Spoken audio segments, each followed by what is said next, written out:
विश्व का सबसे खूबसूरत शहर वेनिस के बाद अगर उदयपुर का नंबर ही आता है। उदयपुर अपनी झीलों के नाम से और हरियाली के नाम से प्रसिद्ध है।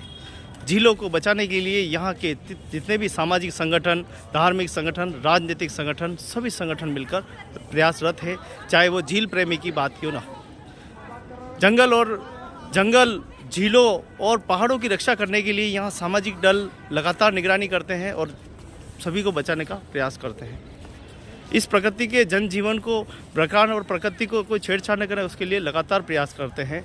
आज इसी क्रम में आज चमन सिंह नाम, जो कि आप सब वाकिफ़ हैं, जहाँ भी आपके घरों में सांप निकल जाए, जहरीले जीव निकल जाते हैं, तब आप डर जाते हैं, भयभीत हो जाते हैं, क्या पता क्या होगा, कैसा जानवर है, आपको पता नहीं है। उस समय चमन सिंह जी आपके बिल्कुल करीब पहुँचते हैं और उस जीव को रेस्क्यू करके पुनः अच्छी जगह पहुंचाते हैं। जीवों के प्रति समर्पण भाव के आप बिल्कुल समय समय पर जागरूकता करते रहते हैं। उदयपुर नहीं, उदयपुर के बाहर भी जाकर आप अपनी सेवाएं प्रदान करते हैं और जीवों के प्रति आप जागरूकता फैलाते हैं। आइए ऐसे शख्स से हम मिलने वाले हैं, क्या कुछ कहना है। सबसे पहले तो गणतंत्र दिवस की बहुत बहुत बधाई, बहुत बहुत शुभकामनाएं। बात देश के गणतंत्र से बात करेंगे और आगे चल के हम जीवों पर जाएंगे। गणतंत्र दिवस की सभी देशवासियों को हार्दिक शुभकामनाएं। इस पर्व को मनाएं, क्योंकि हम लोग बरसों पहले हमारे दादा परदादा कहते थे कि देश गुलाम था, लेकिन हमने गुलामी नहीं देखी। लेकिन इस 26 जनवरी और 15 अगस्त को सभी देशवासियों धूमधाम से मनाएं, यही हमारी कामना रहती है। अब बात आती है कि दूसरा 25 तारीख को मतदाता दिवस गया था। देश की सबसे बड़ी ताकत जनता के हाथ में है। सही बात।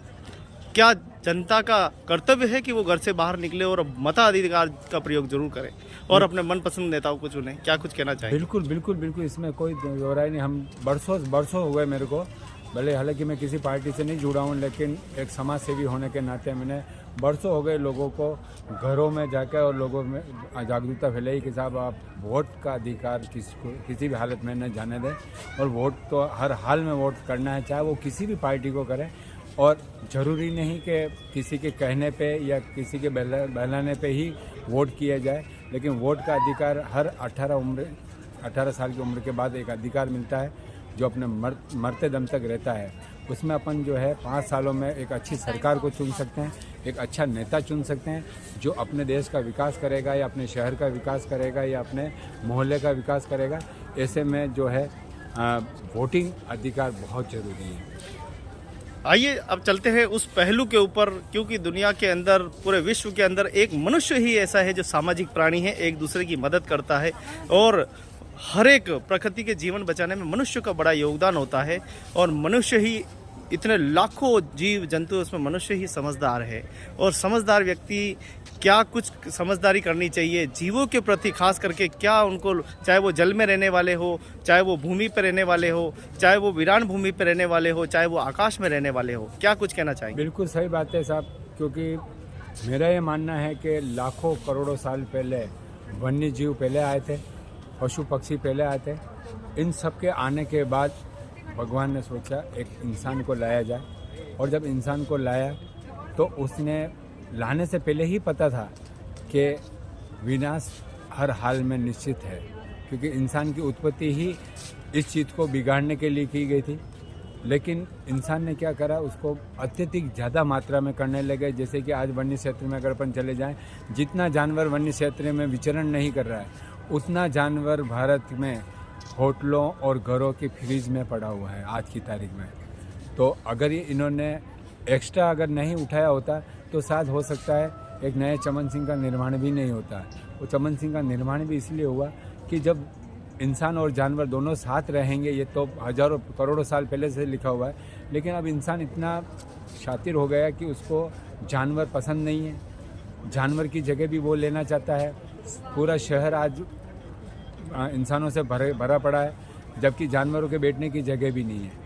ऐसा कैसा वापस इन्होंने वन्य क्षेत्रों में किया, जब वन्य क्षेत्र के जो जानवर थे लोग वहाँ पे भी पहुँच गए, पहाड़ों को काटना चालू किया, वहाँ पे फार्म हाउस बनाए, रिसोर्ट बनाए, होटलें बनाई, और वहाँ का जो जानवर था वो जानवर भी डिस्टर्ब होके अब सिटी में आने लग गया। तो पिछले 15-20 सालों में वन्य जीवों और इंसानों का आमना सामना जो है वो कंटिन्यूस लगातार होता जा रहा है। उससे होता क्या है कि अगर एक इंसान अगर मरता है तो यकीन मानो जानवरों का पूरा कुनबा ही साफ हो जाता है। क्योंकि इंसान बहुत पावरफुल है, इंसान के पास बल बुद्धि शक्ति सब कुछ है, उसके पास हथियार है, लेकिन जानवरों के पास हजारों साल पहले भी कोई हथियार नहीं थे और आज भी उनके पास कोई हथियार नहीं है। तो जानवर जब अगर इस तरह पर अटैक करता है तो कुछ न कुछ मजबूरी के कारण करता है, क्योंकि वो अटैक करना उसकी है नहीं उसकी प्रयोजन।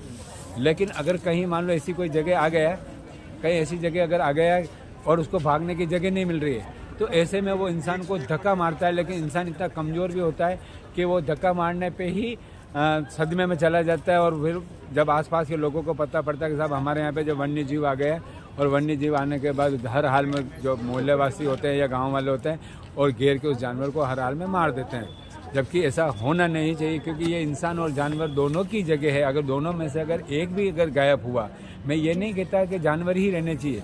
अगर जानवर रहेंगे और इंसान नहीं रहेंगे तो भी जानवर मर जाएंगे, और अगर जानवर नहीं रहे तो इंसान भी मर जाएंगे, ये इसमें कोई दो राय नहीं। तो मैं पिछले 25-30 सालों से मैं यही मेहनत कर रहा हूँ कि हर एक जीव को बचाया जाए, उसको उसकी जगह निश्चित करा दी जाए। जैसे कि आज पूरे भारत में हमारे जैसे लाखों लोगों ने अपना जीवन बर्बाद किया और इन वन्य जीवों को और इंसानों को आमना सामना होने से रोका है। तो इसी तरह हमें पिछले 25-30 सालों से वन्य जीवों को बचा रहा हूँ, जो वन्य जीव कभी घरों में नहीं घुसते थे, लेकिन इंसानों की किसी आदतों के कारण वन्य जीव है अब जो है घरों में जाने लग गए। क्योंकि मैंने आपको बताया कि कोई जगह इन्होंने छोड़ी नहीं, जगह जगह इन्होंने फार्म हाउस बना दिए, उनके बिल जितने थे सब ख़त्म कर दिए। अब ऐसे में जानवर को ज़िंदा भी रहना है तो वो घरों में आता है, और घरों में आने के बाद उसके बाद कोई ऑप्शन नहीं था। पहले यहाँ की सरकारों ने किसी ने कोई ऑप्शन नहीं दिया कि इन लोगों के घरों में जब वन्य जीव घुस जाएगा तो उसको रक्षा करेगा कौन। तो जब मैं छोटा था उस समय मैंने देखा 100 में से 100 ही जानवर मारे जाते थे, कोई व्यवस्था नहीं थी यहाँ। लेकिन मैंने उदयपुर शहर और पूरे राजस्थान में ऐसी व्यवस्था करी कि वन्य जीव को जैसे ही वन्य जीव लोगों को दिखता है और वो हम लोगों को फ़ोन करते हैं, हम लोग 5 या 7 मिनट या 10 मिनट के अंदर अंदर उन लोगों के घरों पे जाते हैं, वन्य जीव को रेस्क्यू करते हैं और सही सलाम उसको ले जाके वापस जंगल में रिलीज़ करने का काम कर रहे हैं, ताकि एक बार प्रकृति को कुछ सालों रोका जा सकता है। लेकिन संभव नहीं है रोकना, क्योंकि आज की तारीख में भी जब अपन बात कर रहे हैं उस समय भी कहीं न कहीं पहाड़ कट ही रहे हैं और फार्म हाउस का नया निर्माण हो ही रहा है, और कहीं कोई नया खेत बना नहीं आज दिन तक क्या। और इंसानों की आबादी जो है वो नंबर 1 की पोजीशन में चली गई। आज इंडिया नंबर 1 की पोजीशन में चला गया। मैं तो कहता हूँ नंबर 1 ले जाने के बाद इनको खिलाएंगे क्या अपन। जब मैं छोटा था उस समय गेहूं की बोरी मुश्किल से 100 रुपये या 125 रुपये में बोरी मिल जाती थी। वो बोरी आज 4,000-5,000 रुपये देने पे भी नहीं मिलती। तो आने वाले समय में यही गेहूं की बोरी 50,000 से नीचे किसी को नहीं मिलेगी, और 50,000 भी जिसकी हैसियत होगी, बड़े बड़े रसूखदार लोग होंगे, राजा महाराजा लोग हैं, वो लोग जो है गेहूं की रोटी खाएंगे। बाकी गरीब आदमी को रोटी गेहूं की कभी भी ज़िंदगी में नहीं मिलेगी। तो भाइयों, अभी भी कुछ नहीं बिगड़ा है, अभी भी नए खेत का निर्माण किया जाए, फार्म हाउस को रोका जाए और इन वन्य जीवों को बचाने में हमारी मदद करें, ताकि आने वाले समय में भी आपको हमारी तरह जो गेहूँ हमने खाया है वो आप लोगों को भी मिलता रहेगा। धन्यवाद। देखिए, लोकतंत्र की एक ऐसी व्यवस्था है कि आज नेता अभिनेता जो भी चुन के जाते हैं उनको कोई बुद्धि के ठिकाने तो होते नहीं। हालांकि वो पढ़े लिखे जरूर होते हैं, लेकिन उनको इतना पता नहीं प्रैक्टिकल रूप में क्या होता है, वन्य जीव का क्या होगा, मनुष्यों का क्या होगा।